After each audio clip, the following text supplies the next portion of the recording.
Muy buenos días, tardes o noches, querido público de Proyecto Grado Cero. Pues nos encontramos en la librería Rosario Castellanos del Fondo de Cultura Económica aquí en la Ciudad de México y nos engalana la presencia del profesor Kaushik Basu. Muchas gracias, maestro. Thank you very much. I'm very happy to be here. Para quienes no lo conocen, él es el primer vicepresidente del Banco Mundial y también es economista en jefe de esta institución que ha tenido gran prestigio internacional y que ha hecho grandes cosas por las naciones. Professor, first question. You talk about and you study the idea of the invisible hand. What is this idea?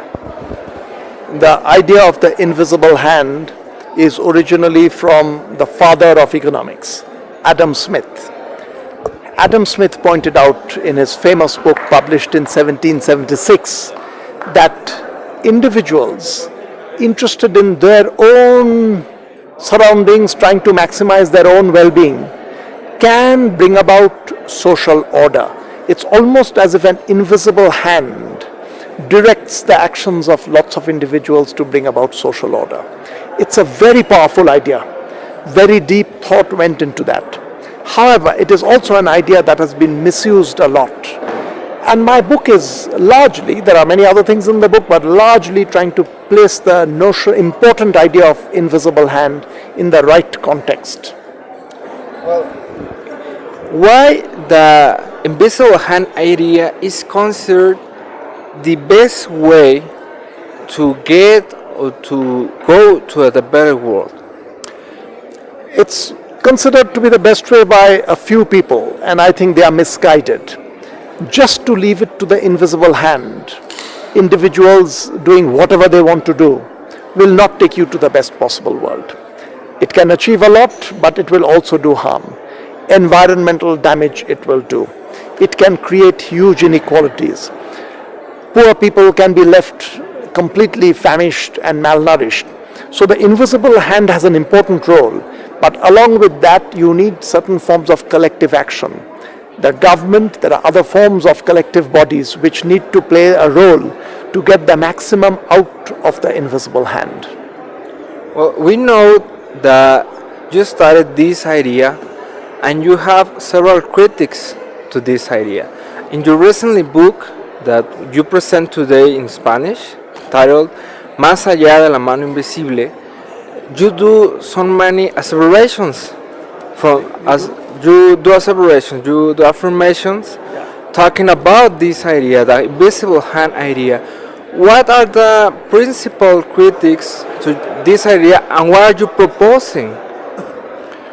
You know, a lot of economists, reasonable economists, I don't think will be critical of this. But there is a small fringe group who are completely market fundamentalists.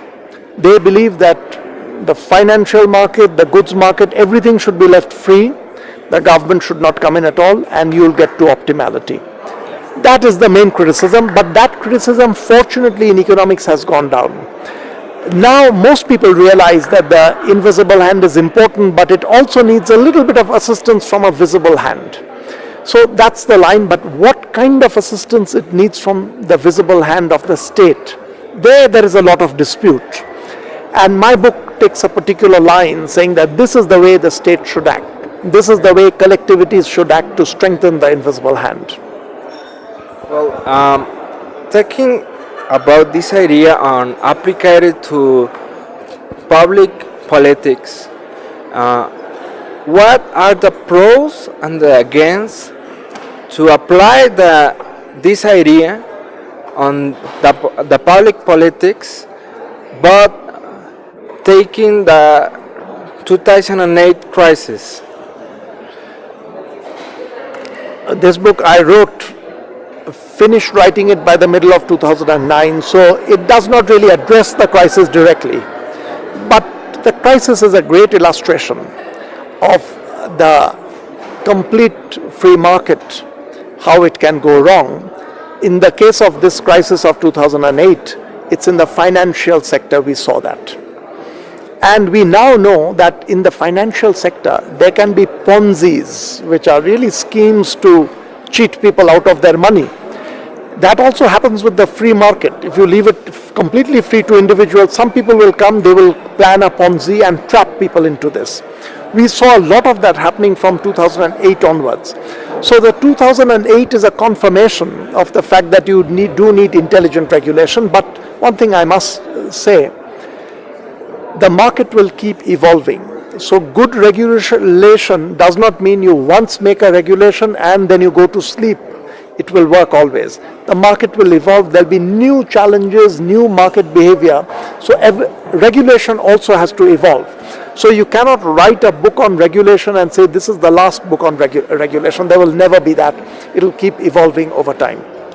Today you present this book on Mexico, and you said that you studied the relation with economics and law. You said some ideas about the law.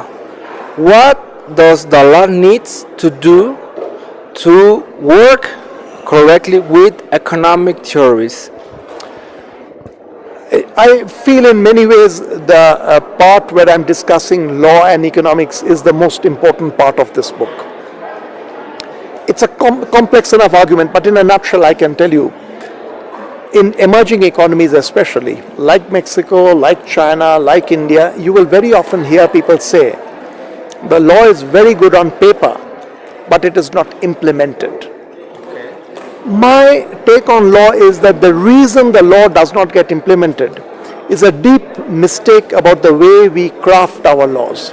You have to design your laws in a way quite different from what we currently do. And I developed the idea of a focal point view of law, which is a new way to do law and economics in order to be able to implement law better. So the implementation is what, at one level, the law and economics part of the book is concerned with.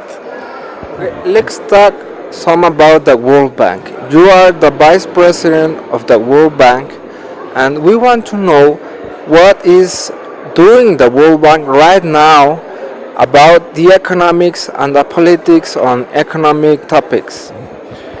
You know, the World Bank is changing in good ways, I think, in important ways. For one, there's a lot of recognition in the World Bank that good economic policy involves more than just economics.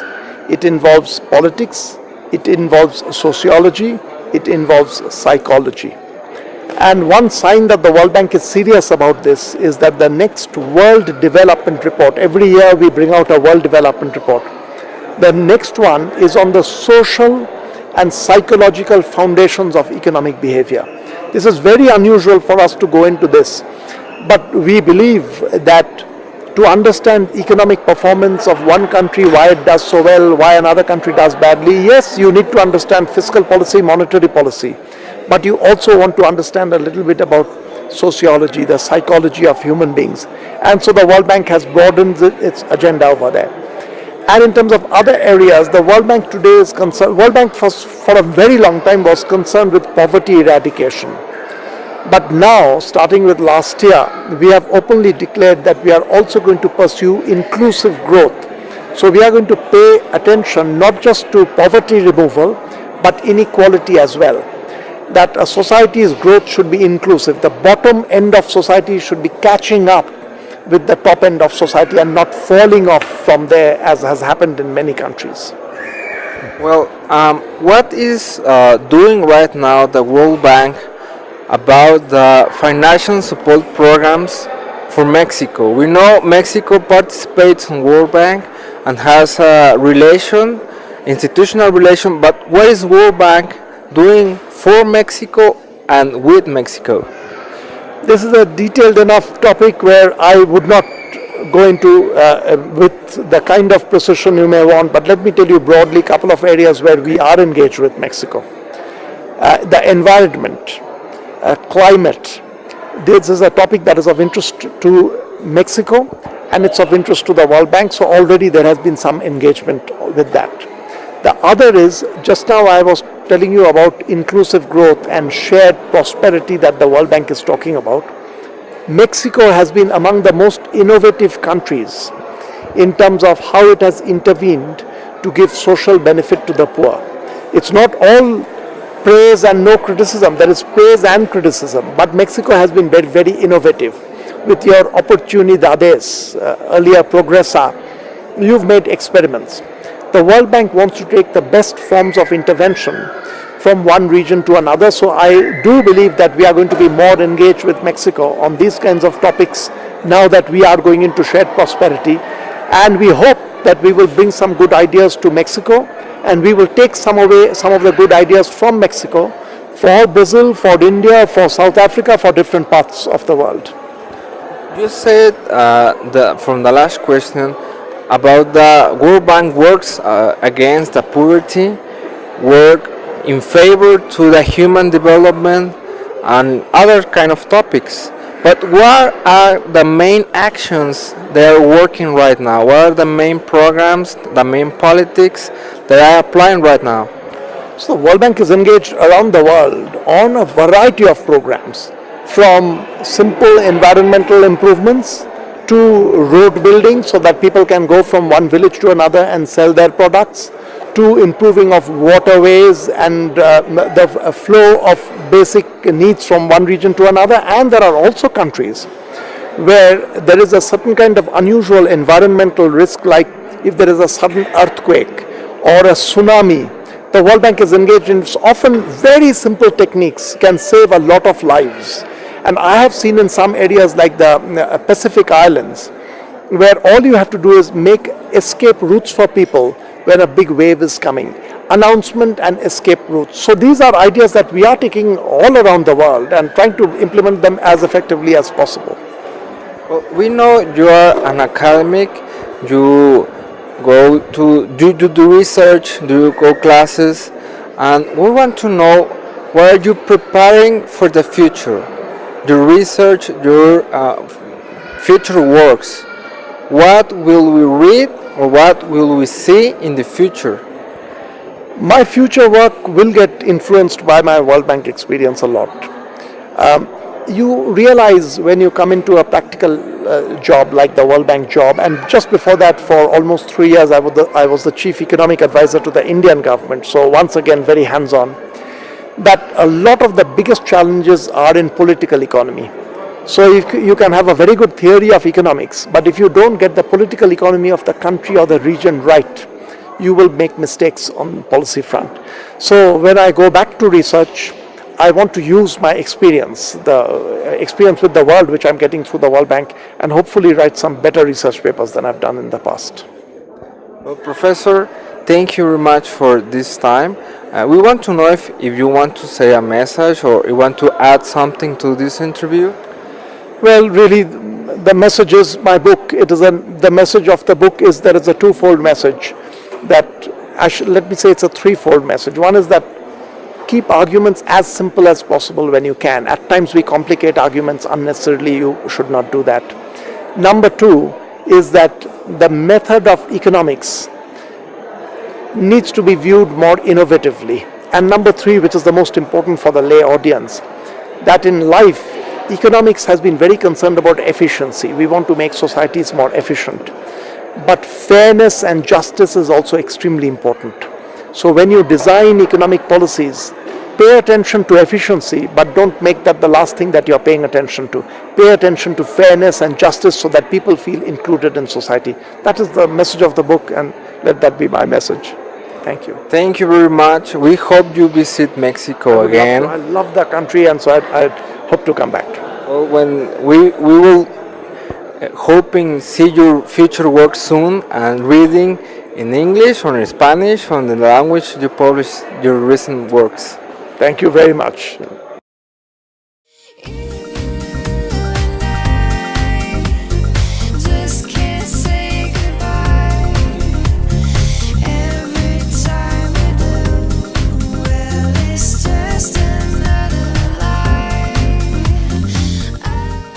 Bring about social order. It's almost as if an invisible hand directs the actions of lots of individuals to bring about social order. It's a very powerful idea. Very deep thought went into that. However, it is also an idea that has been misused a lot. And my book is largely, there are many other things in the book, but largely trying to place the notion, important idea of much. I'm very happy to be here. Para quienes no lo conocen, él es el primer vicepresidente del Banco Mundial y también es economista en jefe de esta institución que ha tenido gran prestigio internacional y que ha hecho grandes cosas por las naciones. Professor, first question. You talk about and you study the idea of the invisible hand.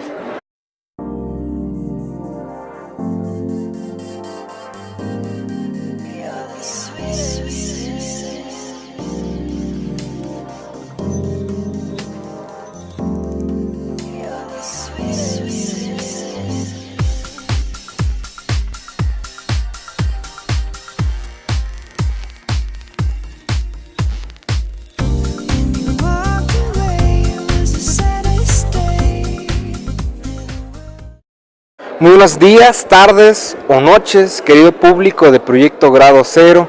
Pues nos encontramos en la librería Rosario Castellanos del Fondo de Cultura Económica aquí en la Ciudad de México y nos engalana la presencia del profesor Kaushik Basu. Muchas gracias, maestro. Thank you very much. What is this idea? The idea of the invisible hand is originally from the father of economics, Adam Smith.